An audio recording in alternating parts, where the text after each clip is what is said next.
Le nouvel auteur Raphaël Picard s'est inspiré de l'histoire racontée par ses grands-parents pour l'écriture de son tout premier roman d'une série de 3. L'histoire met en valeur la réalité dans laquelle ont dû vivre les Autochtones de la réserve indienne de Pessamit, située sur la Côte-Nord. C'est l'histoire des migrations de familles Innu vers leur territoire, utilisant deux grandes rivières. C'est un livre qui décrit les interactions entre les personnages. C'est la première fois, je pense, qu'on fait parler des Inuits dans leur vie quotidienne et qui fait en sorte que ça donne beaucoup d'intrigue en même temps.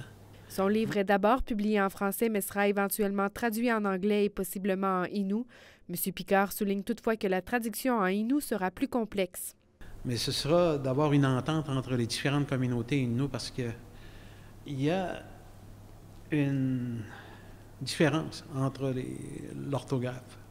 L'ancien chef de bande tient à ce que son livre soit traduit en Innu pour assurer la protection et la préservation de la langue qui est en déclin chez les peuples autochtones. Notre langue a dépéri, là. On est sur une progression de disparition. Si on ne fait rien, là, à peu près à 94% d'ici 20 ans, là, tous ceux qui sont dans un créneau d'âge de 45 ans et moins ne le parleront plus. Le livre Vers l'intérieur des terres et des esprits sera disponible prochainement sur Internet et un deuxième tome devrait paraître d'ici 1 an. Ici Jade Brouillette, ATM Nouvelles, Saguenay.